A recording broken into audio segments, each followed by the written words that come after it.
Hey, what's up? Welcome back to another edition of the Mandatory Live. Back to back shows this week. Lots to get into. Remember, if you like the content, make sure to hit that like and subscribe button. Also, follow us on our social media channels. We're at the Mandatory TKO.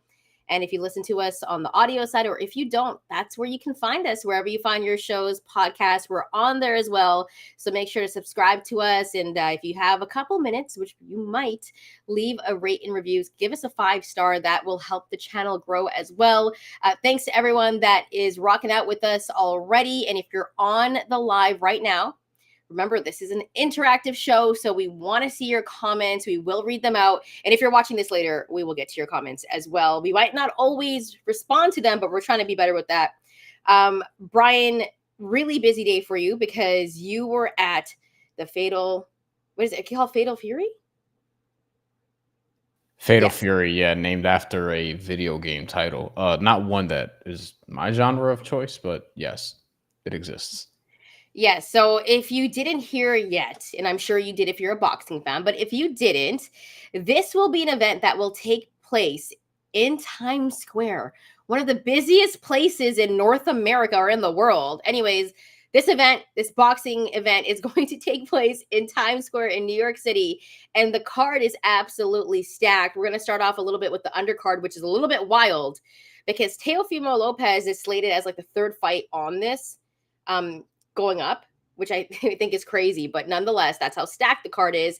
He will be taking on Arnold Barboza Jr., who obviously just beat Jack Catterall in Jack Catterall's backyard. This is going to be a solid fight. Lots of back and forth between these guys, and we will talk to Bryan about that because he was at the press conference. And the second fight, Devin Haney back in the ring after a layoff after that Ryan Garcia fight where, it was found that Ryan Garcia took PEDs, but I think we all saw it. Haney got knocked on his butt a few times in that fight. We don't know how that chin looks after that. He'll be taking off former champion Jose Ramirez. And I believe that's going to be at 140 pounds, right? I know Haney was saying he was going to move up, but this is going to be at 140, is it? It seems like it might be at welterweight actually. So, Okay, because and I'm not mistaken, Rolly Romero and Ryan Garcia basically said that their fight is at welterweight and also for a vacant WBA regular welterweight title. how is Which Rolly up for another title? how is Ryan Garcia up for one after what we Yeah, just saw? Like I just boxing. the sport is stupid, but we love Yeah. it. So we continue to watch it and we continue to talk about it. But it's very stupid. I am PK13. We're gonna go to you right away because I have so many questions as it pertains to this event. But Douglas Fisher, editor in chief of Ring Magazine, says that they're working on it and they'll eventually find out the answers, which 2 months in advance, we'll see. But IMPK says, for people who are listening on the audio side later, and thank you to you as well, I can only imagine how much it costs to rent out Times Square. My guy, oh my goodness, I have no idea how they're going to pull this event off, and I don't know how. More importantly, they're going to make it safe for everybody. I think we could talk about that Yeah. real quick before we get into the fights. My questions as it pertains to this event, which they say will be answered, but I don't know. I've thought about hitting up some people in like sort of the local, just people who would work around that area and see like, all right, what are the actual plans for staging this event? Not even to the point of how much money is involved, although that would be useful to know. But how are they going to shut down Times Square, have this free to the public in Times Square of all places, and then people will say, "Oh, but they do this every year with New Year's Eve with the ball drop," and I'm like, "Yeah, that's fucking chaotic every single year." And less people go to it now because most people want to, party with their real friends and family or whatever, and not go to see a fucking ball drop at Times Square. Like it's not even a vibe like that.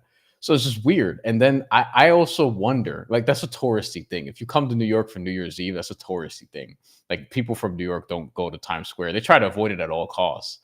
And like it's just weird. Like so I wonder how they're gonna do this. And then also from a media standpoint, which people won't care as much about this part, but if you will indulge me briefly. If you're in the media, is there going to be a workspace? How close are you going to be to fans who are there for free? Is your shit going to be safe? Are you going to have Wi-Fi because you're going to have a laptop outdoors? Like these are very practical things that but Turk and them dudes want to do different shit. So they're gonna try fighting at Times Square. There's been rumors about Alcatraz and all these different things. We'll see, but I mean, look, I'm curious to see how this turns out. Yeah. I have a lot of questions. If they get it done in Times Square, I'm pretty sure they're gonna try Alcatraz. I know Teofimo Lopez was rumored to fight there, and let me tell you, Alcatraz is cold as hell. Like I went there and I wanted to get right back off the island. All right, it was just too cold, and like that's just how it is in San Francisco. Like if you're in Oakland, it's not cold. If you're in San Fran, it's cold. But that's not the point. This is about New York. I just feel like I don't understand how it's going to be free for the public. Like I feel like that ruins it. This is such a dope card, and not to say that it shouldn't be free, but it's like chaotic. Because I know when I went to Times Square, I went there. I saw it one time and I never wanted to go back, but only because it was like giving me social anxiety in the sense that like there's so many people bumping into you, and I'm just like not with that, and I hated it. And I saw, but like I wanted to see it because I'm not from New York, so I wanted to be like, yeah, I went to Times Square, whatever, right? And I never wanted to like be in Times Square ever again because it was madness. Now imagine you're putting on one of the biggest boxing cards ever and you put it in Times Square and you do think about safety. I think it's a cool event in the sense that it is going to be free for a bunch of people. That's a tourist spot. It's never been done before. It is kind of exciting. It's different. And I do think boxing does need that aspect of it, Brian. So I believe there are pros and cons to it. Look, like just playing devil's advocate, but I'm very curious as to how they're going to put it all together. But maybe that's the excitement of it. Right? Like maybe that's the excitement of it because it is really cool. It's never been done before. So I'm kind of going with the half glass full type deal right now because I think it is interesting. And I'm very curious to know how they're going to do it. And even for you, because I know you're probably going to try to go as media. So we'll see. I need some safety measures if that's going to be the case. Yeah, I mean, I'm guessing it's going to be crazy security, like crazy security. Times Square sucks. Like, I just be honest, just somebody who's here.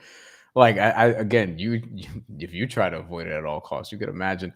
This is the first time I've been to Times Square since the last time I had to go for another boxing press conference. Like, this is not an area I try to be at. You know what I mean? Like, yeah, it's touristy.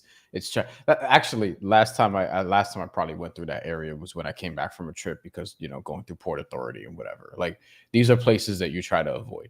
So we'll see. Nerd friend of the show says I'm overthinking it. Just go with the flow. You might be right. I overthink some things, but the going with the flow piece of it. See, this is where I have my concern because sometimes you go with the flow and you don't like where that flow takes you. So let me tell you guys something. But not even that, Brian. You're not a go with the flow type of guy. Like I've known you for a few years now. You are not go with the flow. You like stuff to be organized and concise. Like you like to know. You like to know everything. Like I can't tell you. I can't answer a question to Brian that's like because you're such a New Yorker.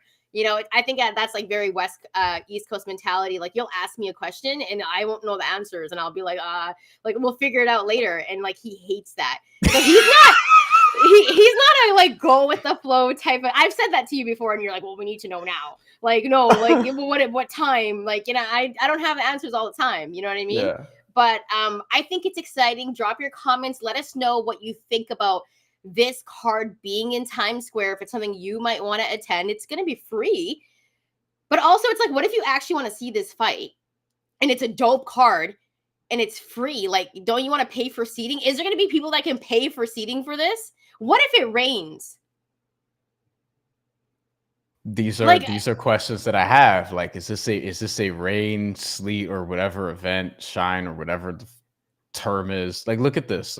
We're gonna do screen share. It has to. They're probably gonna put a tent over because like there's been boxing fights where it's outside. They do it all the time in Cali, like you know what I mean, at a StubHub Center and stuff like that. They've been able to do it. Look at this tweet. This is from Teofimo Lopez running up the stairs. I want to give y'all an idea of like this. So this is Times Square right here. You're looking at it right here. Let me break this off actually. Let me know if you can still see this. But this is Times Square right here. And Teofimo Lopez, he ran up the steps, the famous steps at Times Square. And look at this. Nobody is acknowledging him like at all. Like everyone's just kind of like, who the hell is this guy? What is he doing? Whatever the case may be. And he's just doing the whole Rocky shit, going up the steps or whatever. I mean, look, man, this is where the fight is probably presumably going to be, and they'll probably be like showing it in the big screens and things like that. Like it might be pretty cool, but I don't know. We'll see. There's a lot. There's just a lot there, and also just Teofimo. We talked about this yesterday. We talked about this. Yeah. See, Steven, I'm in New York. I'm in New York also. I don't want to go to Times Square. Never. Um, there's gonna have to be a shit ton of security. And on top of that, I do wonder, like, all right, people are gonna be walking by, and the idea is that they just, they watch the event or whatever. There will be boxing fans there because New York obviously has a great boxing community. But there are gonna be a lot of people in Times Square specifically who are like, who the fuck are these people? And I wonder if they're gonna be like, oh, this is something going on. It's cool. I'll film it, whatever, whatever. Like, I think that's what they're hoping for. That may work, but the vast majority of people are like they might not give a shit. I think you can draw a good crowd though. I just don't know what that's going to look like under these circumstances. I just think if I was someone that really wanted to go to this bout, and I think it's like pretty dope, like I would be interested, I would want to pay for seating. Like I wouldn't want to be in the free zone. Like, is it gonna all be free? Like I want seats. I want a good view.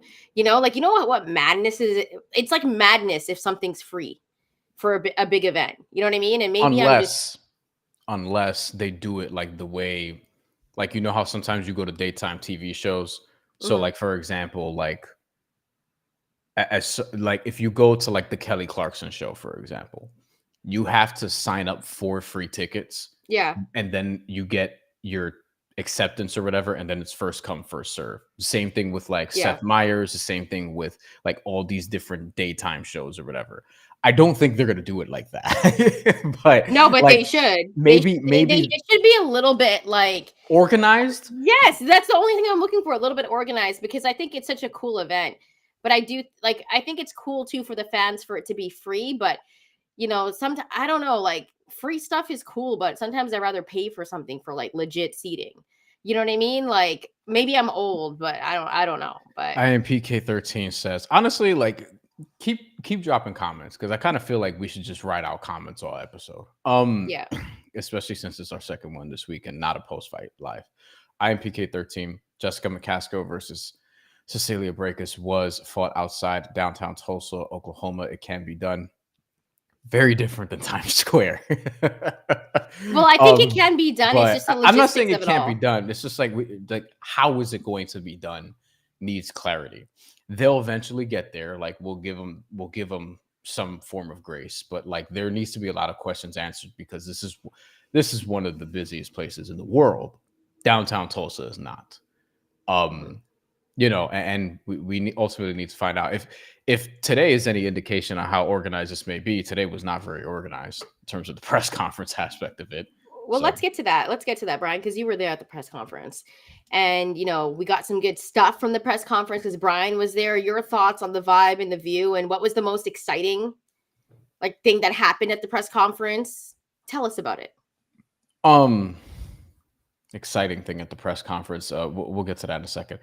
It was Al the Palace says Shantelle don't want to be around those peons because it's going to be free. No, it's just like a level of organization, but also, Shantelle, kind of a public figure. You know what I mean? Like you got. I'm not a public figure, but it's like I don't like people all up in my space. You know what I mean? Like, and if I go somewhere, I want a good seat. Like I'm too old for like nosebleeds and cheap liquor and like I can't do it. Like I'm too old for that now. So it's like I'm just thinking if it's free, it's like it's probably like general admission, like standing up the whole time. Like no, I would want a nice seat with a good view so I can see the fight. That's all. It's going to be a great day for food truck vendors, people who own hot dog carts. Shout out to small business owners. If I do go, like that's where I'll be eating from. Yeah. I'll get a kebab. You know what I'm saying? Like, I'll do. Well, I think that I think they might make it dope like that, like with a bunch of food spots and like it's probably going to be a dope event. It's probably going to be really, really dope. It's just figuring out the logistics of it. I hope it's a safe event. What I'll say this is. So here's what happens. Steven says I'm too washed to stand for 3+ hours. Bro. Me too. I can't do it. I can't do it. I just want the truth. We'll get to a little bit of that because we did recap this card already, but like I think this is something we could circle back to. Gary Antoine Russell has a lot of interesting options on the table, including Andy Hiroka. The press conference itself was not as interesting as I thought it would be, save for the very interesting piece of Teofimo Lopez versus Arnold Barboza. Before even that, though, as people were walking up, Teofimo Lopez, like, so the way this sort of works for people, they did this at the Palladium in Times Square. The Palladium is just some little club theater type of thing, right? There's been performances there, whatever. It's a small spot, but it's a nice spot. Very nice spot, actually. So they have the media wait outside. They say media check-in begins at 2, and of course they don't let anybody in until like 2:30 or whatever the case may be. So people just stand outside for like 30 plus minutes. There are people, because it's New York City, walking by and then like asking some of us online, what is this for? Who is this for? You know, and then we'll be like, oh, this is for a fight. What fight is it? UFC? No, it's boxing. It's Ryan Garcia is fighting. Teofimo Lopez is fighting. And then they'd be like, oh, I don't know them. Okay, fine. You know, like that's normally how it goes. There were some kids, some young kids who were like outside, and some of them even got online at one point to try to sneak in, but obviously that wasn't happening, which is weird. The press conference itself, so it started late, but we did see fireworks from Teofimo Lopez and Arnold Barboza. And we got a really good stare down from those two as well, which I will play because I posted it on our channel. Arnold Barboza Jr. was not playing with Teofimo Lopez. Like Arnold Barboza Jr. of everyone, he is the most ready to fight on this card. Let me see if I can get this right now. So here we go. Here's a stare down. We posted this. This is from our own YouTube, so we're pirating ourselves right now. And Arnold Barboza, look at that. He right to Teofimo Lopez. And this went on for a while. He's ready. Yeah. And I like the Southern Cali fit that he's gone on too. Like Barboza wasn't playing around, yo. I saw that. I was like, yo, he's ready. Like the fit was hella Cali, and he was not playing around. I love this. Look at the eye contact. Like, just look at this shit. Like, well, you know, there was some back and forth between the fathers, right? In the past, like this Teofimo was getting Sr. pretty serious. Yeah, like Arnold Barboza's wanted this fight for a while. He's talked about that too. Like, they've been calling each other out.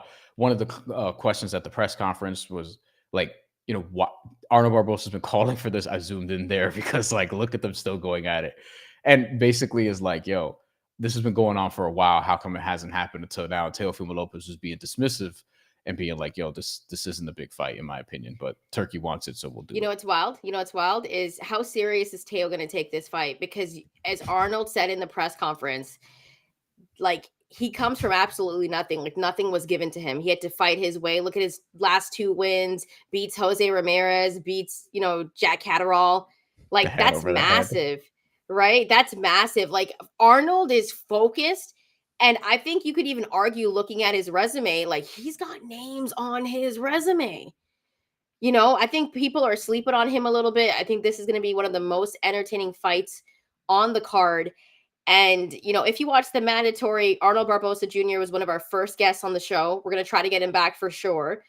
And he's just a nice, humble guy. And like, you heard it there on the press conference, like when he was talking about his dad, which I think was like a couple of shots at Teo's dad. But he was just saying how, like, you know, his dad's like a stand-up dude and like takes care of his family. He's all about business. And like, you gotta love the Barboza family, man. It's gonna be hard for me to root against them. And with that being said, I won't be. But like, you know, it's gonna be a better fight than people think. You mentioned Arnold Barboza Jr. having names. It's important. Like, if we go resume for resume here, Arnold Barboza does not have a Vasily Lomachenko.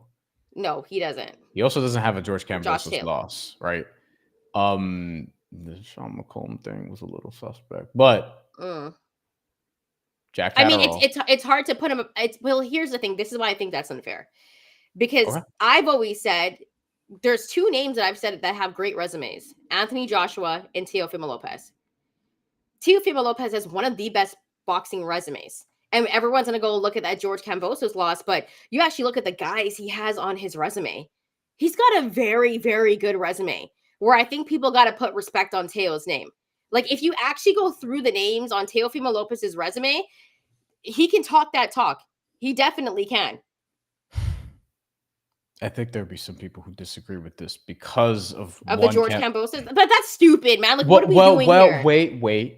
But also, hold on. Let me just read this out right here. Okay, there's a faction of people. There's a faction of people who let me think finish. that he Let me lost finish. Sandor Martin also. So. Yes, of course. And at the end of that fight, he was like, "Do I still got it?" I was one of the people that was like, "Yo, he might not have won." But here's the thing: there's always gonna be that fight on a boxer's record where we're like, "Yo, that's questionable." You know what I mean? Hyla Like, Roach.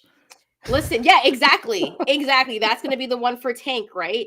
But take a look at this like resume though. Like, he beats Nakatani, Richard Comey, and that was the crazy knockout.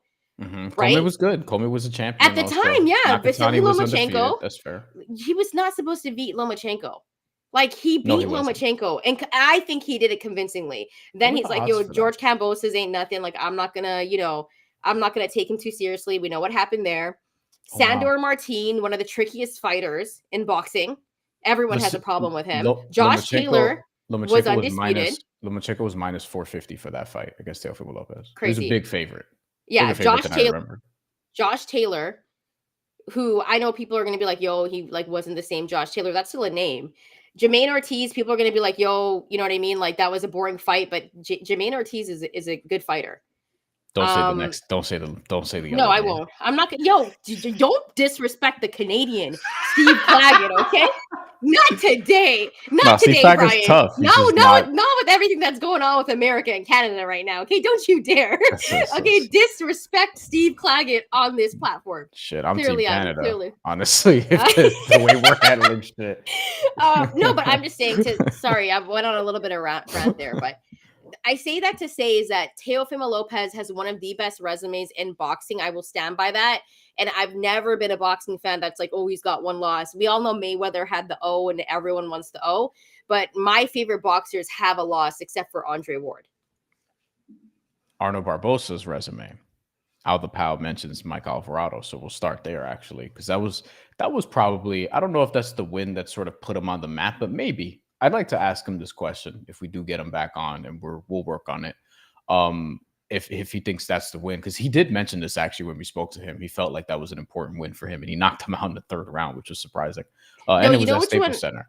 Yeah, the one that the Alvarado one was really big, but the one that I'm gonna do what you did. I'm gonna keep going.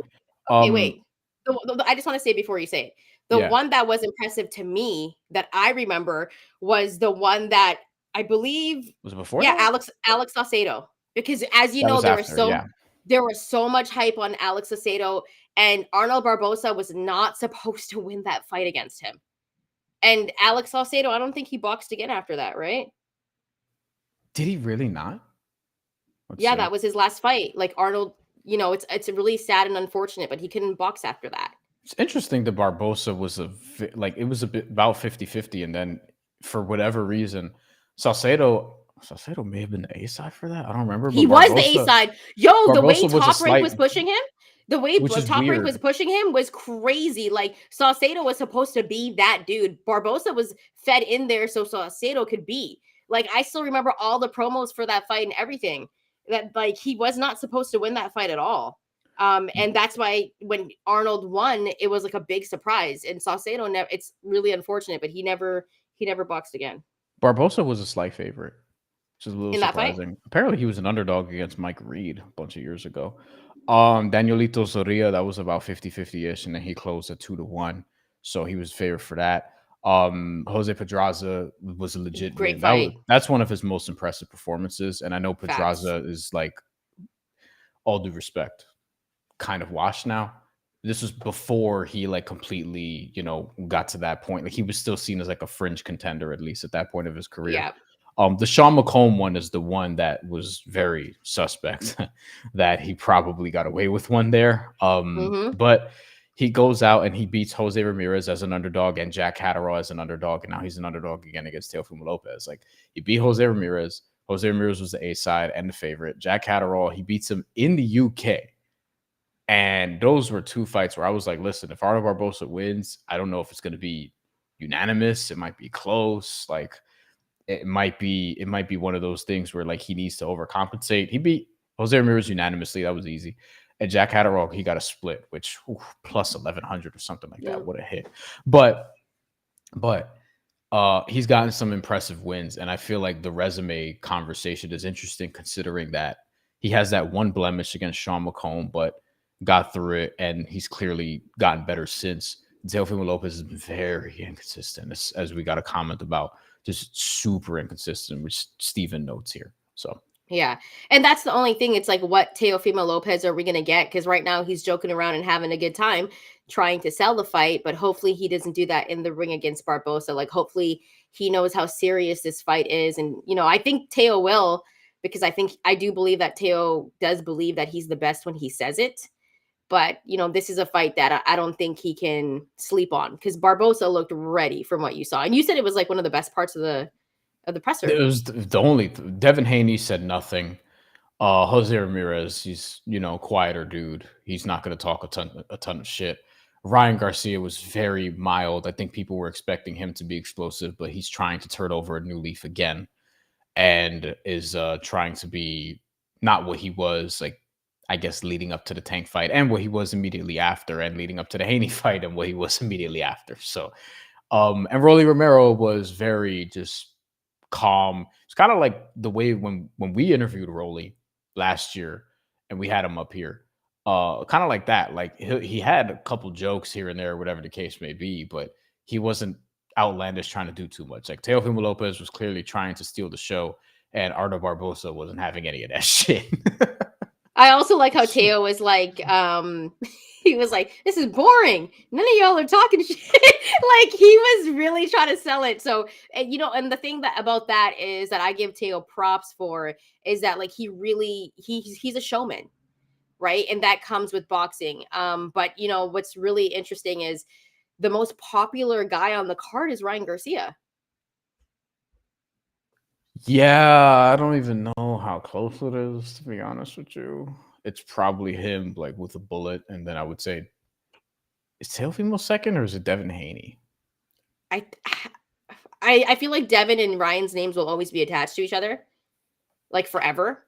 In terms of casuals and maybe even non-boxing fans, I feel like the person who most non-boxing fans have heard of on this card is absolutely Ryan Garcia. Second is Devin Haney or Teofimo Lopez, and I don't know which one it is. You know, I hate to say it, but a lot of people know Rolly too. a lot of people know Rolly. Like, he's pretty popular, yo. Not unfair. I hate to say it. I think it might be a tie between Devin and Teo. Oh, I forgot. Ryan Garcia actually did go back and forth with Teofimo Lopez. Should we play some of this? I actually do have it. Actually do have this right here. We have the back and forth with, or some of the back and forth with. Rolly did make me crack up during the interview. Like, I couldn't keep a straight face. He was a really fun interview. Probably one of our best guests for sure. He's a funny dude. Let's see. We'll play some of the. We'll play some of it. Let me know if you can hear on the bush when they said, how come you didn't accept this fight back then? Does audio come through? Do you hear it? Yes, I sure do. Okay. If you hear it, then they hear it. Hopefully. Let me know if you don't. Like, to be real, I think it's time. Hey, you know what? Hey, you know what? Shout out to Top Rank, bro, for cutting that bill report off and letting your ass crawl finally. But I never fucking actually had like, hey, bro, you want a wolf and talking like you're big and bad, bro, fighting an injured Loma, an injured Jalen, bro, like I'm the bro. Come on, yeah, crazy. I'm here, right? I'm Ring Magazine, right? Yeah. Okay, well, I'm taking that. I'm taking that Ring Magazine. Trust me, I'm taking that Ring Magazine. They might get you out of this world, bro. But I got my last two fights. You ain't shit like that. Arnold, can you to be real, like, I ain't gonna be here to discredit none of y'all fighters. Y'all do y'all thing. Arnold was not having it, bro. And WBO world champion in this bitch. I am that. I earned reigning champ, but we have an undefeated contender here. Let's believe that. Arnold Barboza. I'm the only world champion sitting here right now. Only one. You ain't no world champion, bro. You're fucking. Hold on. He says he's the only world champion sitting here right now. Teofimo Lopez does, because Arnold Barboza has an interim title, and he's trying to basically disrespect him. And Devin Haney technically is a champion in recess, so he's not really the only world champion. But Teo once called him an email champion, so Teo's been known to disrespect a couple of boxers like this. Yeah, we'll play a little bit more of this real quick. Tyrone chimes in. We'll put the super chat up. Thank you for your donation as always. And if you do donate, we stop what we're doing and we put the donation and the comment up. This was an entertaining press conference, especially to have all three headliner fights in the same weight class or similar weight classes. Guys are like kind of moving around, but yeah, I think that's a cool element of this too. Let's play the rest of this clip. You ain't no world champion, bro. You're fucking damn right. Yeah, you know what? Arnold Barboza said, "You ain't no world champion. You're a fucking bum." I'm a universe champion, baby. I'm a universe champion. I earn my shit. I travel. I earn my shit. Hostile territory, bro. You get your shit given to you in a plate. I haven't seen it. My shit. Where they at? Ain't no one doing what I'm doing, bro. Everybody know how I'm doing. I'm fighting 3 of the top 5 guys in the 7-month span. Call me an old school fighter, bro. I'm fighting in a 7-month span, top 3 guys in the division. Arnold. Hey, who are you? Actually, Arnold Barboza has actually fought 2 of the top, whatever he said, guys. He said 7-month span. He's including Teofimo Lopez, I guess. He's actually done it over the last 3-4 months. Crazy. It's crazy. Like, so that's good activity wise, fighting tough opponents. And it's been a little minute for a guy like Teofimo Lopez. His last time was Steve Claggett, right? Steve Claggett, yeah. No disrespect to Steve Claggett on the platform today, though. Okay? We'll play a few more seconds of this. Let me ask you a question. Hold on, guys, hold on. All right, let's talk about that. Okay, that's pretty much it. Do we want to hear the Ryan Garcia, or do we want to react to this first? Let's talk about this real quick. Are you concerned? Actually, I have a question for you. Are you concerned that Arnold Barboza is taking his 3rd fight in less than 6 months? Do you think this is going to be a stamina issue at all? Like, will he be tired, fatigued in this fight? And why or why not? I think Arnold Barboza has some of the best conditioning in boxing. And you see it, like the guy works out all year long. I remember there was a time period when he didn't know what was going on with Top Rank and all of that. And all I saw on his social media was him in the gym, just working out, like staying ready for a fight. Like he really wants it. And so, no, I think it's good for Barboza, like coming off of, fighting Jose Ramirez, like one of his good friends. We know how good Jose Ramirez was at one point in his career. This guy's a former champ. And then taking care of Jack Catterall in Catterall's backyard. Like Catterall is like a god there, and Barboza got it done. Like it's so impressive. He's had one of the best years in boxing, and he deserves this shot against Teofimo Lopez. And if I'm Teofimo Lopez, like I'm not trying to take him lightly. He's hungry, dude. He really is. Chat, obviously, let us know what you think of all this. What do you think? Do you think it's too much boxing? You know what I mean? Like, what do you think? I hope it's not. I love the activity. I want guys to fight. Like Arnold Barboza fought 3 times last year. He's already about to fight his 2nd time this year. I would assume if he wins or loses this fight, regardless, I feel like we might not see him again until late in the year, which is fine. Like I would love it if more of the top guys at championship level fight 3 times in the year if they're able, right? It just, the activity's fun. Like I think for example, this is a very different type of fighter at a different stage of his career, but the reason why Abdullah Mason is well liked, and I think Richard Torres to a degree, is because you just see them every couple months. Like it feels like they're fighting every couple months, on ESPN or whatever the case may be. Keyshawn Davis has been active also recently. They're all younger, so it's a little bit different, but it's nice to see that activity. You know what I mean? Al the Pow leaves a comment here. Yes, he's hungry. It's his time to shine finally. Teo is not that hungry no more. He already in the spotlight. It's funny. Teofimo Lopez actually said this, Shantelle, like at the press conference, if you remember. He said, like, Arnold Barboza is like 32. Like, he was kind of like pointing out his age. Like, you're 32. You just got here. Like, by the time, like, when I was 25, I was already this. Now I'm only 27, 28 years old. I'm doing this. Like, pound for pound, undisputed, all these different things. Unified champ, beat Loma, all these different things. And typically you would favor the younger fighter in this situation. The odds certainly do, although you would think Teofimo Lopez would be more of a favorite than he is, but he's been super inconsistent. So yeah. I think Arnold Barboza is he could get more respect, but he's getting a little bit more respect than I would have thought, which is good, because part of me is like, yo, Arnold Barboza could really win this fight. Like, no joke. Like, I'm betting on him. If Teofimo Lopez isn't focused, he might not have any shot. And even if he is, this is a tough Yo, fight. can I be honest? Okay, so when I'm taking a look stylistically, right? Like, you talk about how technical Barboza is, and we saw what he did against Jack Catterall, who's like such a tricky fighter.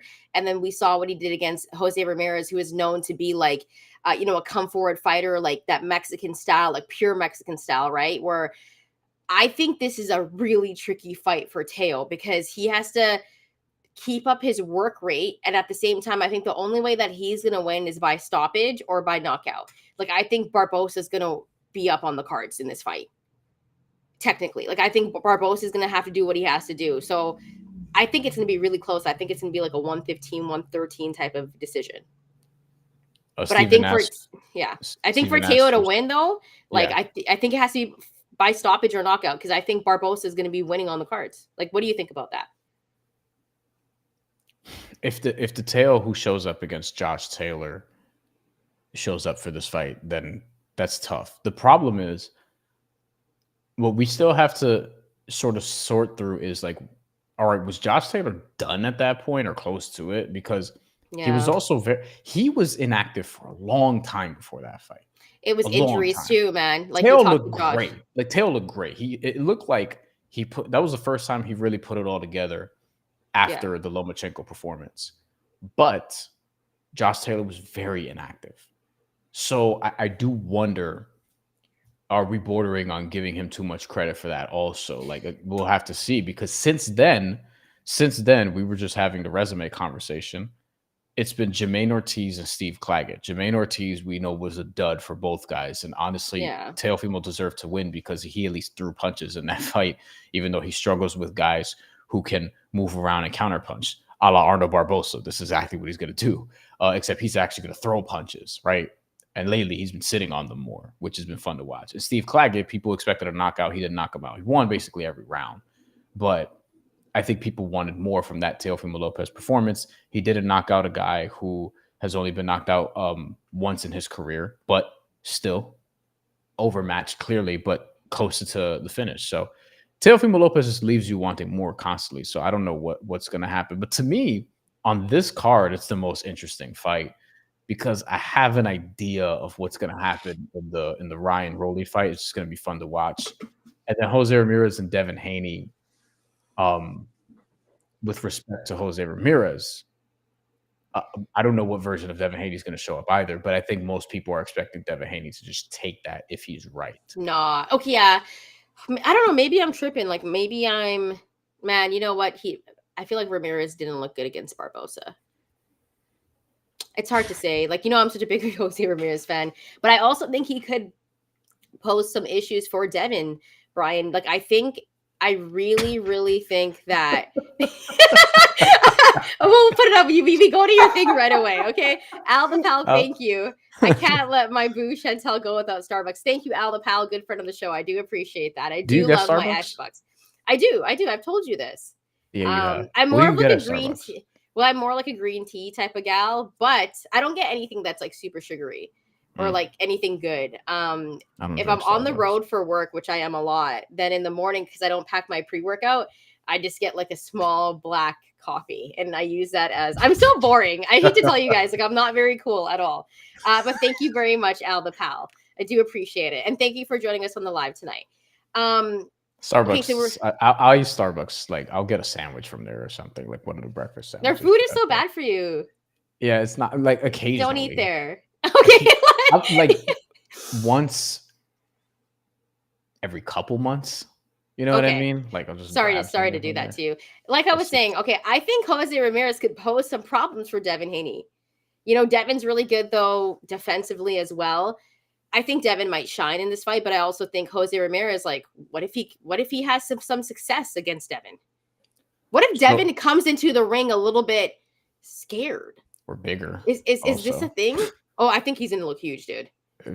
You see it in his face now. Yeah, like his body, the way it's built, like, he's gonna look big. But like, this is supposed to be a welterweight fight. Supposed to be. So we'll see. Ooh, okay. Supposed to be. Wait, do you think Jose Ramirez has a chance in this fight? Yeah, Of course. absolutely. Okay, great. Yeah, Because he does has have a power. chance.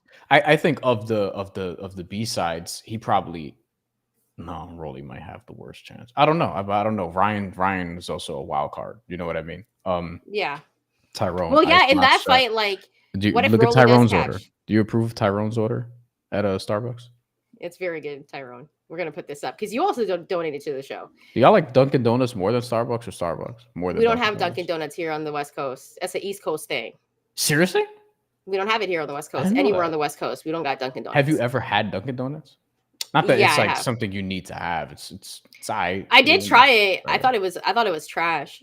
Their donuts. I thought it was bad. Their donuts were amazing like 15 years ago. Now they're just okay. The glazed one's pretty slap though. That's the only donut that I like. It's like just a classic glaze, you know. Jose Ramirez since Josh. I love just weaving in and out of like seriousness. Yeah. Jose Ramirez since the Josh Taylor fight, which you maintained you don't think he looked like himself, and no, not at all. Like what Jose Ramirez, and that was after a long layoff for Jose Ramirez. Remember? I think that's aged well. He was it a long layoff? 7 months? No, 9 months. Victor Postel.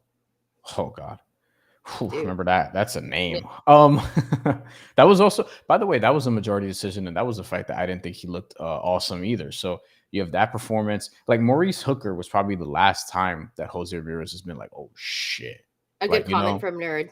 This is a good comment from Nerd. Nah, Ramirez is done. You know what? It's crazy because I'm gonna go through. Let me go through this. So Victor Postel, Josh Taylor, Jose Pedraza. I thought Pedraza was very competitive in that fight. All judges had it 116. Dude, it was actually all judges close. had it 116, 112. Probably fair. I had it 115, 113. Richard Comey. I think Regis Prograis came on our show and said he looked like shit in that fight. Rances Barthélemy, he struggled in that one a little bit more than the cards would indicate. He got very favorable cards there. And then Arnold Barboza, he lost. So, like, Devin Haney should win this. I just wonder, all right, Jose Ramirez isn't the biggest puncher in the world, but if he lands on Devin Haney, what happens? Like, now I need to see if Devin Haney's chin is fucked up from the Ryan Garcia fight. And before that, Jorge Linares caught him a couple times, memorably once at the end of, was it round 10 or whatever it was? But that was it really early in Haney's career, though, when he fought Linares.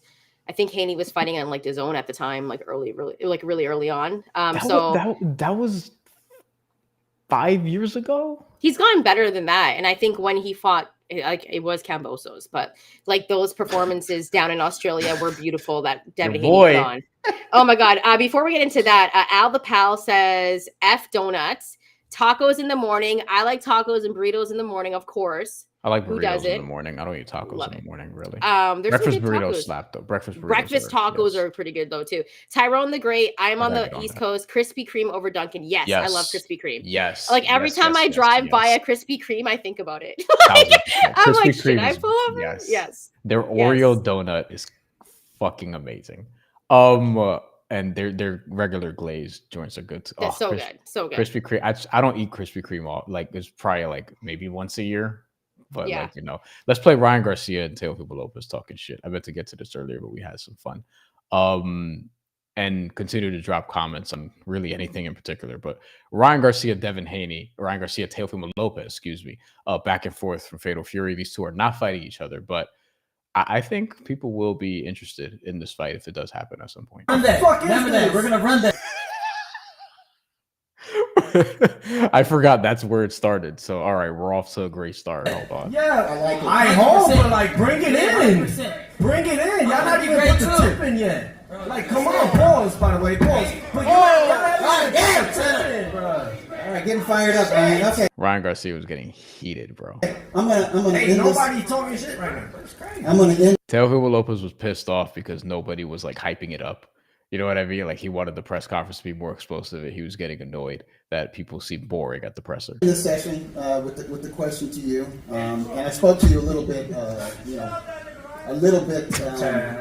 the hotel a few hours ago, and we talked about you going into that first fight. Teofimo Lopez talking in the background, chaos, and you admitted you were not at 100%. There was drinking, there was smoking. You could have been in better shape. And you told me you got that out of the way. You're not drinking and you're not smoking. Do you have a renewed dedication to boxing and a renewed vigor for boxing? Because Ryan talked about this in the fighting scrum Romero, after, which we I uploaded. feel like you got Devin Haney in your sights, and it looks like you've got Teofimo Lopez in your sights. Well, yeah, I mean, I want to be great, and I've always wanted to fight the best fighters in the sport. As far as, my problems outside that you could come back from anything, and I want to show my dedication to the sport and just be a true He looks like he's about to say some admit my bullshit. wrongs, and I don't want anybody to, take my actions of drinking and smoking before the fight and try to, think that's a way to handle yourself as a professional. So I came here to change that, and this is my first fight to get respect back and then prove everybody that it wasn't a fluke, and I'm ready to do it. You inspire us all, Brian. I like it. You can always come back. Redemption can be found in the way. Teofimo Lopez is such a dick.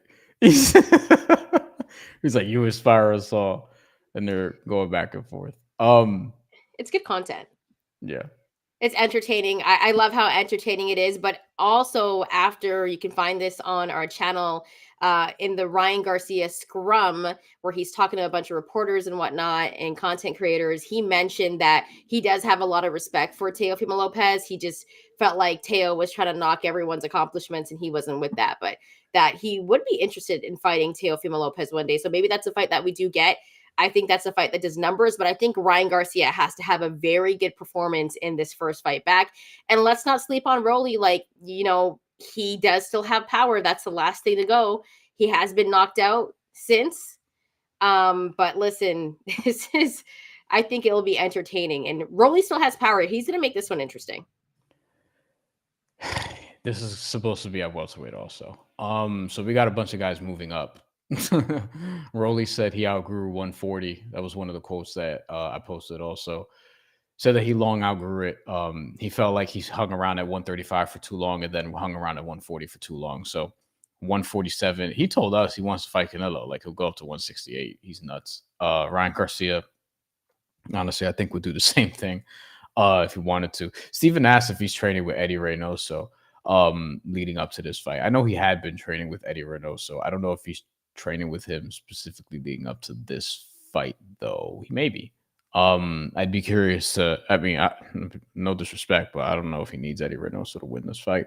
Rolly hasn't looked very impressive in a while. He fought Tank in 2022. He looked pretty impressive before he got knocked out, but also, like, Tank kind of does that. Ismael Barroso, the most beneficial win of 2023. Like, he should not have won that fight. It should not have been stopped when it was. Maybe he would have gone on to win that fight, but at the time he was down on all three scorecards and got a bullshit, like the worst stoppage of the year in 2023. It was a robbery. I think we did a post-fight show, or we definitely talked about it because it was like very early. We had different backgrounds and shit. We were a smaller show, which we're still a small show, so tell your friends. But we talked about it at the time, it was an awful robbery. And then Isaac Cruz, obviously, I thought he was actually arguably ahead at the time he got stopped. One judge did have that. Like, he was boxing fine, but he kept getting caught. And then his last fight against Manuel Jaimes was, it was a decision against somebody who Abdullah Mason obliterated 5 months later in 4 rounds. And really whooped his ass earlier than that. So I don't know. Brian, I want to go to this comment from Al the Pal. I think this is interesting. Eddie Reynoso sucks. Everyone loses with him. And I only say this because when you think about trainers and the guys that Eddie Reynoso has trained, there has been a little bit of a losing streak, but still a very, he's very well respected in boxing and whatnot. But, who is it true that Teo's training with him? Is that what we're hearing? There was the video. There were those videos going around of him training with Canelo Alvarez and Eddie Reynoso at some point. Yes. They haven't been that recent, so we'll see. Ryan also talked about training with Derek James and what that taught him. Like, there's some decent stuff on the scrums. And is he training with Reynoso now as well? Because I think that was because he's not training with Derek James anymore. Is that correct, Ryan Garcia, or is he still with Derek? Okay, yeah, that's what I thought. I wonder I wonder who his trainer will be. Is there any? I'm just curious on that. I don't. Not that I don't care, but like This is it, crazy because I really care about this. Like it matters. It matters to a point. Like ultimately, these guys. The unique thing about this card is like all these guys are. They're kind of all at a career crossroads to some extent. We've talked about Teofimo Lopez a ton. And Teofimo Lopez, he needs to look impressive and hold on to his title, because otherwise, like what happens? Like we were talking about Tank's comments about dudes who fight in Saudi or dudes who align themselves with the Saudis. They do that because they're not a draw.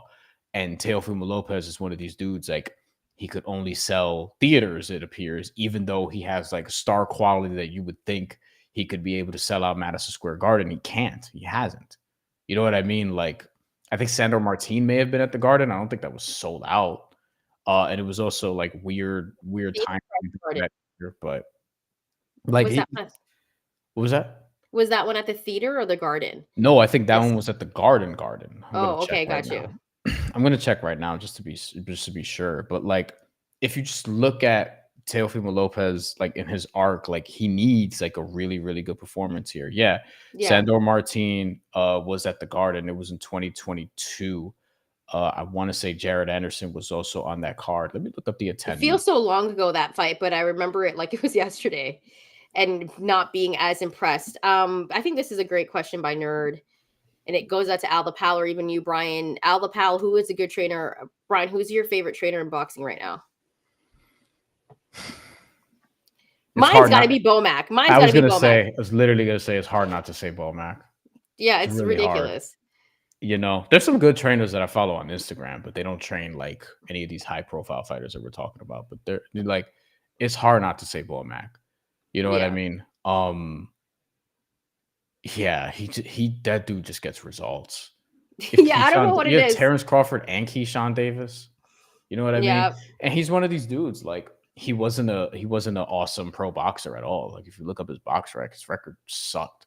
But sometimes that's what makes them the best trainers. Like, correct. You know what I mean? Correct. Same thing in basketball. Yeah. Same thing in basketball. Like a lot of the elite coaches were mediocre players in terms of not mediocre compared to everyone in the world, but mediocre in terms of as a professional, like, or even in college, like Eric Spoelstra wasn't this awesome college player, or wasn't this awesome professional player. Greg Popovich either, you know what I mean? Like a lot of the awesome trainers, you know, like Freddie Roach had probably one of the more decorated pro careers out of all those guys, but he's probably infinitely better as a trainer than he was as a pro fighter, even though he was a reasonably good pro fighter, not like super awesome.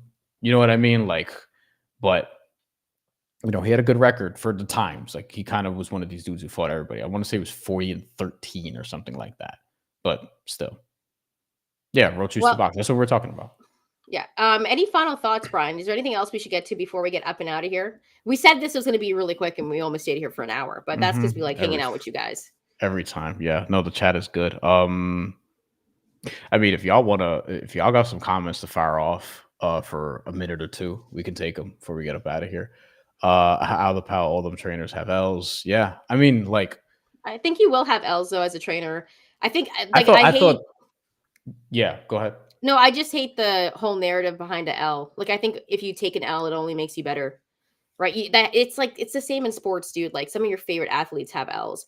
Like, Jordan had to lose a couple of times before he won his first championship. Like, it just is what it is. I thought Nazim Richardson was great. Also, was another one I just thought of. Like Freddie Roach, when he took over with Cotto, I thought that was a successful run, even though obviously Cotto ended up losing at the end, but it was like an older version of Cotto, but I thought he helped stretch his career out. I thought Nazim Richardson was great. RIP also. But I mean, doing what he did with Bernard Hopkins and pissing off childhood me by beating the shit out of Felix Trinidad. But like, you know, that's good. I think the dangerous ones though, like this happens a lot with my Latinos. It happens a lot with us where like our dads just train us, and I feel like that generally has a ceiling. And then at some point you got to grow from that. Dad or some sort of family member, you know what I mean? Doesn't always go that well. IMPK 13. We actually should circle back to a question we got earlier about Gary Antoine Russell. Oh yeah.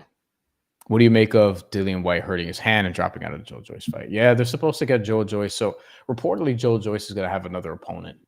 They're trying to preserve that date for now in April. I don't get the sense, Shantelle, that you're too interested in Joe Joyce fights right now. Don't care today. You know what I mean? Like I'll probably watch. I'll end up watching it, you guys. I always do that. There's always some fights I have higher on the totem pole. Sometimes I like the really nerdy fights a little bit more, but two great names. I just don't really know how many times I care to see Dillian White fight. You know what I mean? The rumor is that Filip Hrgović could be in line to replace. This was coming from The Sun out in the UK. Joe Joyce to face Filip Hrgović in mouth-watering heavyweight fight after shock Dillian White withdrawal that was posted earlier today. Rematch of a amateur fight, and that was determined by a split decision. I think Joe Joyce won that one. This was 12 years ago. So I think I might be interested in that, actually. Like, I'm such a nerd. Like, I'm like, Filip Hrgović? You'd be more interested in Hrgović than Dillian White? I don't even think that's crazy. I think I would. I would, just because I'd want to see stylistically how that would work. Yeah, but it looks like it's going to be Hrgović. I'm actually interested in that. I will watch that. It's not a gimme for Joe Joyce, I'll tell you that. No, that's a tough fight. That's definitely a tough fight. Al the Pal, if Canelo ain't fighting the best or beating the best, why would I want him as a trainer? He can't teach me nothing but give me clout. There is a lot of clout in terms of, like, if you join a specific team or a trainer, like, it does add to some cachet, you know, like people are like, oh my God, look at what's his face, like fighting with Derek James now. Like he's going to be crazy good. Like, you know what I mean? Like we think about these things like that does happen. I think it was, I don't think it was it Spence that left Derek James after his? No. I forget who lost and then went to Derek James. I forget who it was, but it was a pretty big name. Anthony Joshua was with him. Yes. Okay. Yes, it was AJ. Yeah. It was, and he did look different. With Derek James as his trainer, but I think that was the name. That was also short-lived, and then he fought Daniel Dubois after. Yeah. Hey, this is a good one. Steven. We're gonna end off with this one, all right? Would you guys kiss the Saudi ring and call him His Excellency for the bag? I'll let you go, Brian. I'll let you go with this one. I mean, you wouldn't, and I listen. No. I would like to talk to the dude. You know what I mean? Like have a legitimate conversation with the dude. Like, all right, what is it that you're trying to actually do here?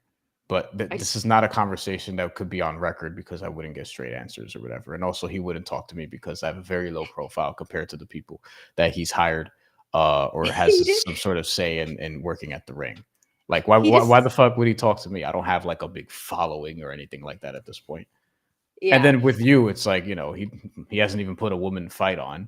You know what I mean? That's the thing, guys. Also, take a look at those fights in Saudi and take a look and see if there's a lot of women in the crowd, because there's not. Apparently, they didn't even sell out the last card, the greatest card ever as it was built. Right. So yeah, apparently they moved the Fight Hype reported this. And I think somewhere else too, that they moved the venue to a smaller venue, and then they didn't even sell that one out, or they didn't even fill it to capacity.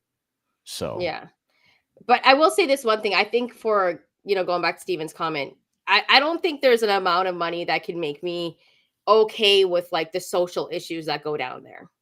Yeah, you know what I mean? Like I think talked about. Yeah, like I think that's like the biggest thing for me is like there's so many different social issues down there that is glossed over the fact that these big fights are being put on. And like, you know, I don't want to get kidnapped here, but you know, I don't want to have like anything bad happen to me, but like I just don't think I'd even feel comfortable. Like if they were like, yo, we want you guys to host this thing and they offered us like a crazy bag, I'd think about it, you know, but I don't think I'd feel safe going down there after I've talked so much shit. I would study the hell out of that. We haven't even talked shit like that. It's just not really, but they don't like people don't like people telling the truth and how they feel, right? Like no one has said, this is the one thing I'll say and I'll shut up. Nobody has actually really said how they feel about this, like in boxing media Like nobody has really, like the people that are really famous and on a big platform have really given like a real opinion or criticized what's going on. Like, I don't know, like if you guys can like find it for me, let me know. But everyone calls him His Excellency, and you know, I find it weird. And I've never like I've been somebody who like I don't tend to take the highest offer, like as it pertains to work. Like I'm not somebody who like pay me the most money and I'll do it. Like I've never been that dude. I've taken less to have a better role. To have like I've done that at multiple jobs at this point. So yeah. But this could be like like life-changing money if he could offer you this, right? I don't know. I'd probably think about it, but I don't think I would. The point of it is he wouldn't do it. No, like I don't even think I'd be allowed. I don't even think I'd be allowed. I wouldn't be allowed to accept the offer. The offer would be given to Brian. And they'd be like, Brian. He wouldn't. He would not. And you would have to accept the offer for me. He would. You know what I mean? He would not offer me shit. He would not. He would not do it. I have what 6,000 something followers on Twitter, 6,000 something subscribers on YouTube. We have about 2,500 here. I don't have a big enough platform for that shit. You know what I mean? You will though at some point. We'll see. We'll see. I don't know. We'll see. I don't think true. I don't think people fuck with me like that. You know what I mean? But we'll see. Yeah. Maybe one and day. They would make you cover up. Honestly, Al the Pal, I'm pretty conservative on TV anyways. Like I don't do anything like too risque. When I'm on TV, I'm like pretty professional. So like you know what I mean? Like I wouldn't mind for them making me cover up. I'm not gonna hit on that one, Al the Pal. I think that's like some traditional stuff. Again, I just want to know what the overall outlook is. Like I have some very like just fair questions about like, all right, what are the plans? Where is all this going? And I think a lot of other people are just blindly like, how much are they paying? All right, cool. But here's kind of everybody's different. You know what I mean? Like Al the Pal mentions like Oscar was talking shit and now joins him. Like, yeah, I mean this is what rich people do. You know what I mean? Like this is what Canelo did. Canelo did the same thing. He's like, I'm not gonna fucking work with that guy. And then he did that in order for Turk to go and pay a shit ton of money. And he did. And he got the deal he wanted. And Turk got the deal he wanted because Canelo's gonna fight over there now. Like business is business. That's what it comes down to for them. We went too long on that conversation. To follow up back on Gary Antoine Russell, as we were asked earlier, Andy Hiroka is number one contender for that title, but Gary Antoine Russell, as we've said, he wants Alberto Puello. So he wants Alberto Puello. He wants that rematch. Andy Hiroka, unless the WBA calls for it, it's gonna have to wait. That's where we're at. Steven says, Shantelle, do you really need to drive in Saudi? They'll have a 24/7 car service for you, but where is the car taking me? You know what I mean? Like, they're gonna have? I think they're gonna have the FIBA World Cup in for men's basketball. For people who don't know, in 2020, because they wouldn't have it for the women out there, obviously. In 2027, terrible. That's terrible. They wouldn't. I know. I don't mind. I don't mind the car service. The Women's World Cup. The Women's World Cup for basketball in 2022 was fucking awesome, and the Olympics too for last year. But men's basketball, they're getting a soccer World Cup and they're getting a FIBA World Cup. Saudi Arabia. They're trying to get everything. They're just trying to buy out everything, and they're trying to play the money game, Yeah. So anyways, guys, I just want to say thank you so much for joining us on this night live. We really appreciate it. We also just like talking to you guys just in general about other things other than boxing. We had a few of those conversations tonight, but thanks so much for rocking out with us. Hit that like and subscribe button if you haven't already, because that always helps us and helps the channel grow. And shout out to everyone that donated. Tyrone, Al the Pal, thank you guys. And Brian, any final thoughts before we get up and out of here? The next time you'll hear from us, unless something absolutely fucking wild happens, will be next week. I'll say this: Natasha Jonas, Lauren Price is this weekend. I think Friday even. It's a sneaky good fight, by the way. I'm really excited for that. We're not doing a post-fight show, but we might touch on it next week. I think people are sleeping on Natasha Jonas a little too much. Facts. I think she's like sneakily older. That's why. Yeah, she's like 40 something. But I'm a big Natasha Jonas believer. And I think Lauren Price is really good too, and she's the favorite because she's younger and stuff. But man, I am not sleeping on Natasha Jonas. That's gonna be a good fucking fight. Yeah, we'll be back next week, y'all. Thanks so much for hanging out with us tonight.